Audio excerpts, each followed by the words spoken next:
Mark Cuban's name is synonymous with wealth and success. So what are the secrets behind his vast fortune, and how does he spend it?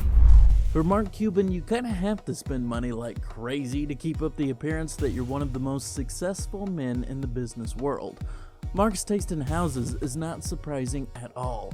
Mark spent $13 million on a sprawling French chateau-style home in Dallas, covering 23,676 square feet that has so many bedrooms and bathrooms that Cuban himself admitted he has no idea how many there are. Then we've got his ultra-modern California estate with 6 bedrooms and bathrooms, which stretches 7,867 square feet and ran him about $19 million. Billionaires tend to want at least one ultra-modern home and one classic, so it looks like he's got all his bases covered. As far as Cuban's taste in rides goes, he's got 2 speeds. First, there are the classy cars like his Mercedes-Benz S600 Pullman Guard that's worth $1.5 million. Then there's his love for classic Fords like the 1955 Ford Custom Line that's only worth around 20 grand.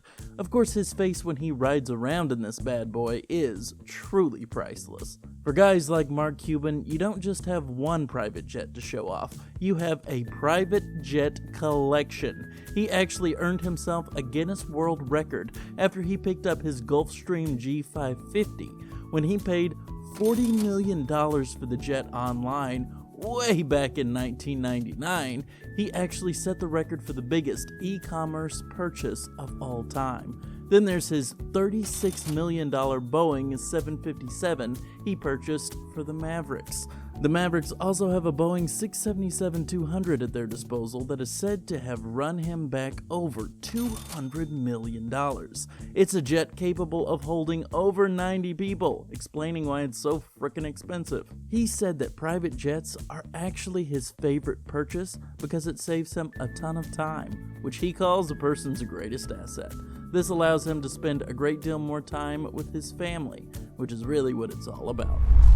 As far as his personal passions go, Cuban is an avid futurist. He believes heavily in cryptocurrency, is seeking to lower the price of prescription medication by opening his own online company, and he thinks that the US is in an artificial intelligence arms race with China that may lead to a Terminator-style future. He's also considering a run for president in 2024, so chances are Cuban is still just getting started. Today, most people know Mark Cuban as the billionaire who's worth $4.7 billion, but that didn't just happen overnight. What really made Mark Cuban was 1998's Broadcast.com. The site was an internet radio company that used to broadcast sports games. It went on to become Yahoo's biggest acquisition ever for $5.7 billion. Once Cuban brought in this kind of dough, he started investing like crazy and quickly developed a name for himself as a brilliant money man. While he basically followed the tried and true billionaire formula of working hard to build and sell a business, only to go on to acquire other businesses, few have done it with such style or success. He purchased the Dallas Mavericks for $280 million in 2000. The team is now worth $2.4 billion. He purchased $1 billion worth of Amazon as well. Then there's his successful TV show, Shark Tank, which is basically a hype machine for Cuban's business acumen while presenting him with potential lucrative investments like tower paddle boards, which has gone on to make over $30 million in sales after Cuban's initial $150,000 investment, Game Day Couture, which made over $40 million after Cuban's initial $100,000 investment, and Simple Sugars, which has made over $10 million after Cuban's $100,000 investment as well. Not to mention the fact that he makes about 30 grand an episode. Shark Tank may have been his best investment to date. What is Mark Cuban's secret origin story? His start in business is a much cuter story than you'd think. He was born to a typical American middle-class family. When young Mark asked his father for a new pair of shoes, his dad essentially told him if he wanted them, he'd have to work for them. That led to his first business, where he sold garbage bags door to door in his neighborhood. He'd buy the bags for $3 and then sell them for $6. Needless to say, he got his shoes. More importantly, he got his inspiration for the rest of his life. He made his first fortune when he created a software company and sold it in 1990 for $6 million. He decided to retire early, nearly ending the Cuban story for good.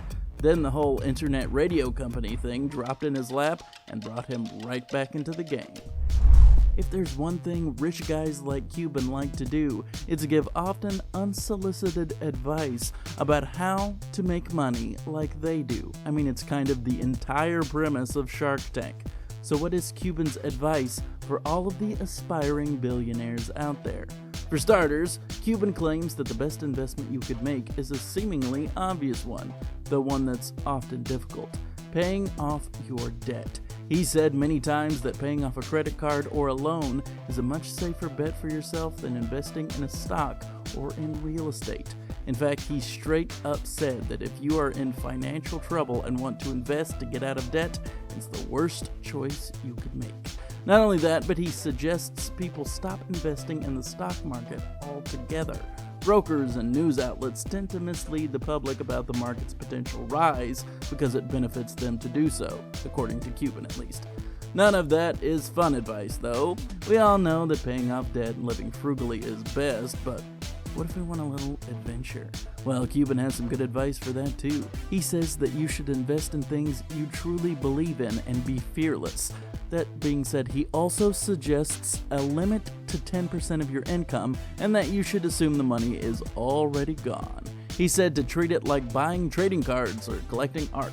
Most of all, though, he suggests that knowledge is power. Read up on the subject that you're interested in. More than that, though, network with people who may know more about certain subjects than you do, unless they're stockbrokers. So basically, be brave, be smart, but most importantly, be realistic about what you can or can't do. Unlike other billionaires, he doesn't quite sell you on a get-rich-quick scheme.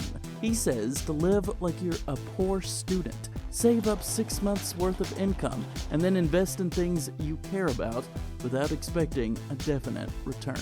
Mark Cuban only ranks as the 601st richest man in the world, according to Forbes. Of course, he's in the top 20 of the richest people in Texas, so that's impressive at least.